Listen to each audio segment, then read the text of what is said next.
There's a chilling tale that has haunted the legacy of the Titanic, a tale that few dare to believe. Whispers say the legendary ship carried more than just passengers. It transported an ancient Egyptian mummy, cursed beyond measure. This mummy, said to belong to the priestess Amen-Ra, was rumored to bring death to anyone who possessed it. But as the Titanic sailed toward its fateful journey, the curse seemed to take shape, leading to a disaster that would change history forever.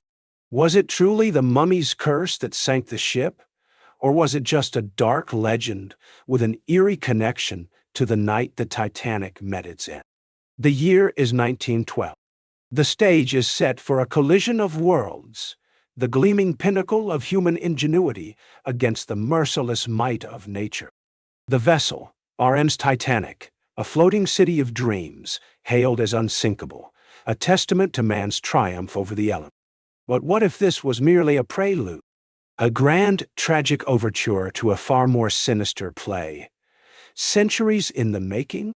For over a century, the sinking of the Titanic has been etched into our collective consciousness as the ultimate maritime disaster.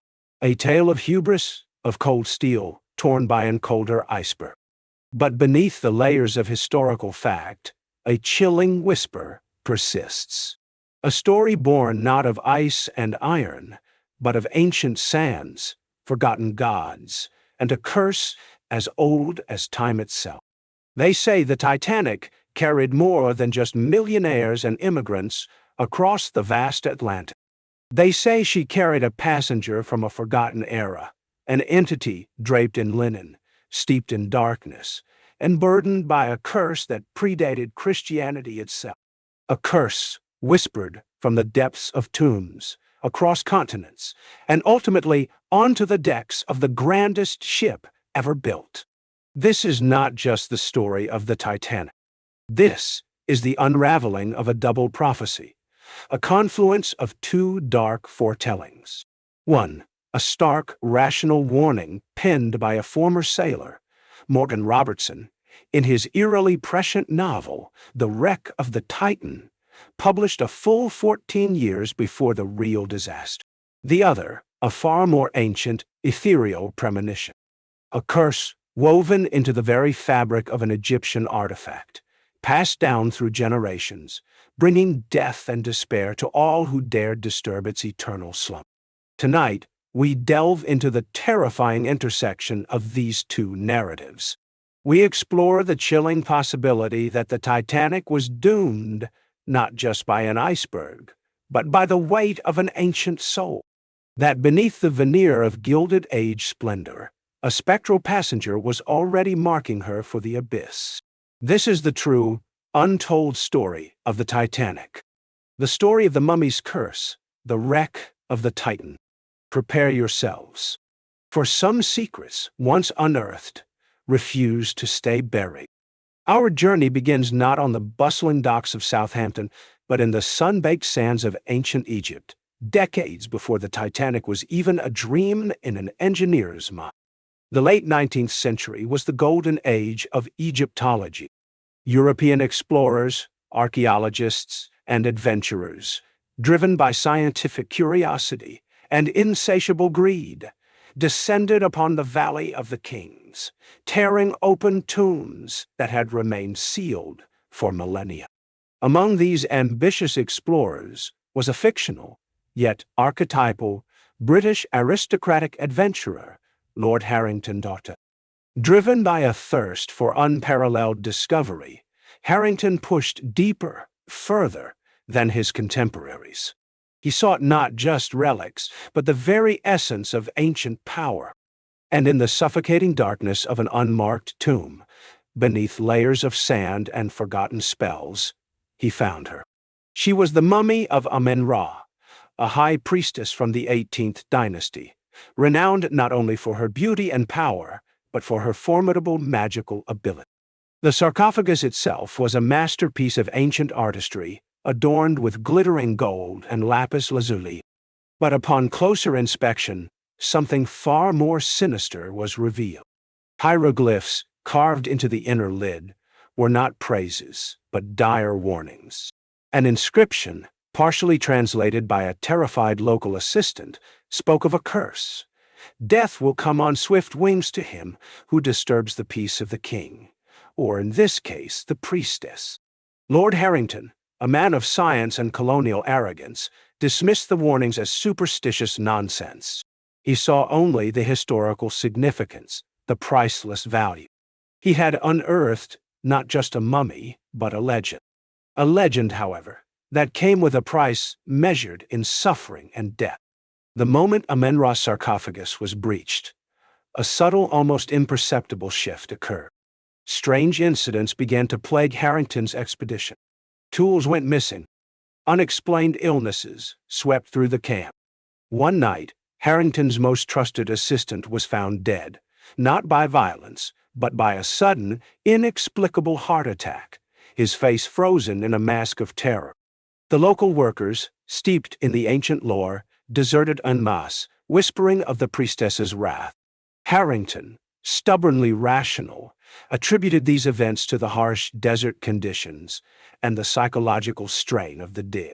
He shipped the mummy and its sarcophagus back to England, eager to display his triumph. Yet, the misfortunes only intensified. His family estate was struck by a series of bizarre accidents. His beloved wife fell ill with a mysterious, wasting sickness. His once thriving business ventures began to crumble. Lord Harrington, once a picture of robust health, began to age rapidly, haunted by nightmares of ancient eyes watching him from the shadows. He desperately sought counsel, not from doctors, but from a reclusive scholar of ancient occult studies. The scholar, after examining the artifacts and hearing Harrington's tale, confirmed his darkest fears. The mummy was indeed cursed. A potent, living curse designed to punish desecrators. The only way to alleviate the torment, the scholar advised, was to return Amen-Ra to her rightful resting place. But Harrington, weakened and financially ruined, could not. He had spent his last resources attempting to transport the mummy to America, believing that a new continent, a new ocean, might somehow break the spell. And so, the mummy of Amen-Ra, wrapped in her millennia-old linen, her curse simmering, began her ill-fated journey across the Atlantic. A journey that would place her, fatefully, aboard the grandest ship of all. Now let us bring another thread into this tapestry of doom, the chilling foresight of Morgan Robertson. 14 years before the Titanic, his novel Futility, or The Wreck of the Titan, laid out a blueprint of disaster so precise it transcended mere prediction. It was a pre-echo, a ghostly outline of the tragedy to come. Robertson, a man hardened by years at sea, understood the arrogance inherent in calling a ship unsinkable. He saw the colossal vessels being built, the inadequate lifeboat regulations, the drive for speed over safety. His novel, a harsh critique veiled as fiction, envisioned a massive liner, the Titan, striking an iceberg in the North Atlantic in April, leading to catastrophic loss of life due to insufficient lifeboats. But while Robertson's foresight was born of logic and experience, the fate of the Titanic was perhaps being shaped by something far older, far more insidious.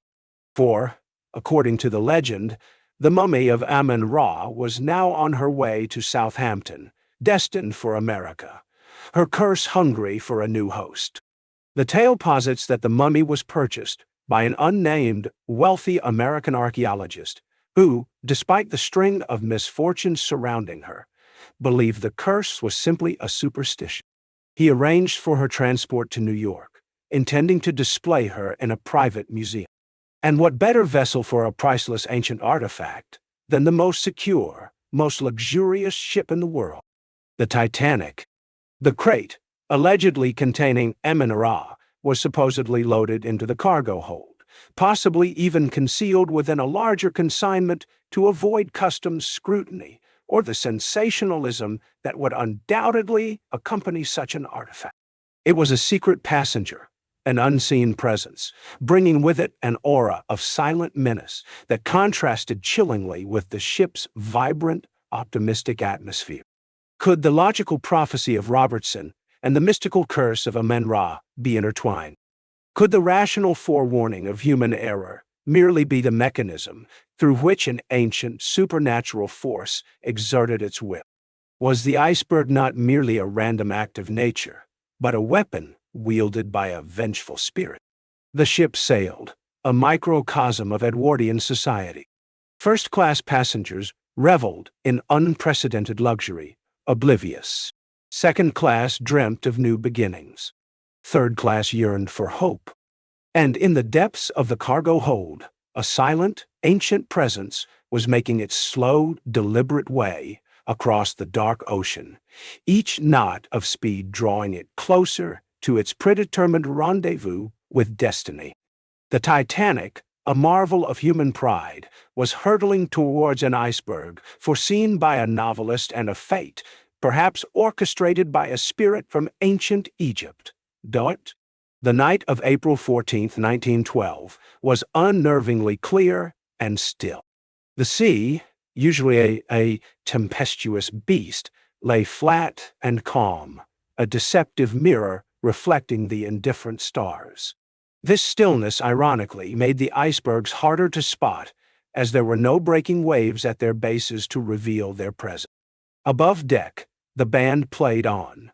Laughter echoed through the grand saloon, and the ship, the Titanic, plowed ahead, seemingly invincible. Below, in the cold, cavernous cargo holds, the mummy of Amen-Ra lay in her crate, perhaps sensing the shift in the ocean's current, perhaps stirring from her centuries of slumber. Then came the impact. Not a violent collision, but a grinding, scraping tear, a sound described by some as like a giant hand dragging across a blackboard. The iceberg had struck. For the passengers, it was a jolt, an inconvenience. For the ship, it was a death blow. But was it just an iceberg? The mummy's curse, according to legend, didn't manifest as direct magical attacks, but as a subtle twisting of fate, a corrupting influence on judgment, leading to errors, misfortunes, and ultimately doom binds. Consider the events. Despite repeated iceberg warnings, the Titanic maintained full speed. Was it merely reckless ambition, or a heightened sense of invincibility, a form of collective hubris subtly amplified by a malevolent influence? The lookouts in the crow's nest lacked binoculars, which had been misplaced or locked away. A simple oversight, or a precise, fatal flaw orchestrated by an unseen hand. Reports of ice were delayed or downplayed. Crucial messages were ignored or lost. A breakdown in communication, or a veil of confusion woven by an ancient entity.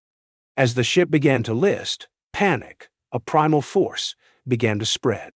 The inadequate number of lifeboats, precisely predicted by Robertson, became a horrifying reality. Women and children first, but not enough for everyone. The grand design of human engineering was failing. In the midst of this unfolding tragedy, some crew members reportedly began to whisper about the mummy. Sailors are notoriously superstitious, and the rapid, inexplicable demise of such a magnificent vessel quickly fueled fears of a supernatural cause. Rumors of a cursed Egyptian artifact being secretly transported began to circulate among the terrified crew and even some passengers. The ship groaned, its steel spine snapping under the immense pressure. The dream of invincibility shattered, literally, as the Titanic broke in two, her stern rising majestically before plunging into the icy abyss. Amidst the chaos, the screams, the desperate scramble for survival, one can almost imagine the ancient spirit of Amen-Ra, finally free from her coffin, soaring above the wreckage, her curse fulfilled. The ocean became a watery tomb, not just for the lost souls of the Titanic, but perhaps also for the ancient wrath that brought them there. The morning of April 15, 1912, Dawn broke over a scene of unimaginable desolation. The calm, mirror-like sea, now littered with wreckage and bodies, told a silent, horrifying tale. The world awoke to the impossible news. The Titanic, the unsinkable ship, was gone. The immediate reaction was shock, grief, and then a desperate search for answers. Investigations meticulously pieced together the sequence of events, confirming the sheer arrogance of unchecked speed, the fatal flaw of too few lifeboats, exactly as Morgan Robertson had outlined 14 years prior. His novel, once obscure, was suddenly devoured by a bewildered public, transforming him into an unwitting prophet. Yet, Robertson vehemently denied any mystical insight, attributing his accuracy solely to his intimate knowledge of maritime engineering and human fallibility. But as the logical explanations surfaced, so too did the more chilling, fantastical ones. The sheer scale of the disaster, the apparent capriciousness of fate, fueled a hunger for a deeper, more supernatural cause. And it was here that the legend of the mummy's curse found fertile ground. The story of Amun-Ra and her fateful journey aboard the Titanic began to circulate with a fervor that rivaled the fact. It was spread by prominent figures like William T. Stead, a spiritualist and Titanic victim himself, who had published a fictional story in 1892 about a cursed mummy causing a ship to sink. Later, the legend was amplified by British museum workers, who, perhaps embellishing for dramatic effect, recounted a tale of a cursed mummy they had recently tried to sell. This mummy, they claimed, had caused misfortune to everyone who came into contact with it, and it was eventually bought by an American archaeologist who planned to ship it across the Atlantic. The story, distorted and sensationalized, quickly merged with the Titanic tragedy. The mummy, reportedly, was housed in a wooden case carried deep within the ship's cargo hold. And as the ship met its doom, the curse found its ultimate fulfillment. This terrifying narrative resonated with a public grappling with inexplicable loss. For some, it offered a more palatable explanation than simple human error, a cosmic justice, a supernatural force at play. Was it a deliberate misdirection, a sensationalist rumor, or a genuine ancient warning that had manifested in the modern world? While no official cargo manifest ever listed an Egyptian mummy named Amun-Ra, and despite the tale being largely debunked by historians as a fascinating urban legend, its persistent grip on our imagination speaks volumes. It offered an outlet for grief, a way to process the incomprehensible. It was a story too compelling, too terrifying, to simply be dismissed. For sometimes, a legend becomes more powerful than fact, especially when it whispers of ancient evils lurking beneath the surface of modernity. Over a century has passed since the Titanic slipped beneath the waves, taking with her not just thousands of lives, but also a myriad of stories, both factual and fantastical. The mystery of Morgan Robertson's Titan and the legend of Amun-Ra's curse have, in their own ways, become as enduring as the wreckage itself, lying deep in the cold, dark abyss. What can we truly learn from this double prophecy? From Morgan Robertson, we learn the harsh lesson of human hubris. His prophecy was not magic, but piercing logic. It was a stark warning against unchecked technological arrogance, against the belief that our creations can conquer nature without respect for its power. The Titanic was unsinkable until it wasn't, a monument to the futility of human pride. Robertson taught us that true foresight comes from diligent observation, critical thinking, and the courage to voice uncomfortable truths. His book was a neglected manual for avoiding disaster. From The Mummy's Curse, we learn about the enduring power of myth and the human need for meaning in tragedy. Whether Amun-Ra truly existed on board, or if her curse was merely a terrifying narrative woven from fear and superstition, it serves a profound purpose. It represents humanity's struggle to rationalize the inexplicable, to find a cosmic reason for immense suffering. In the face of a disaster so grand, so devastating, the mind often seeks a culprit beyond the mundane, a supernatural explanation for an unnatural event. The curse became a metaphor for the unseen forces that can derail the best-laid plans of man. Perhaps the real lesson lies in the chilling intersection of these two narratives. The Titan warned of the tangible dangers, the fatal flaws of design and regulation. The mummy's curse whispered of the intangible dangers, the spiritual and karmic repercussions of violating ancient boundaries and disrespecting forgotten powers.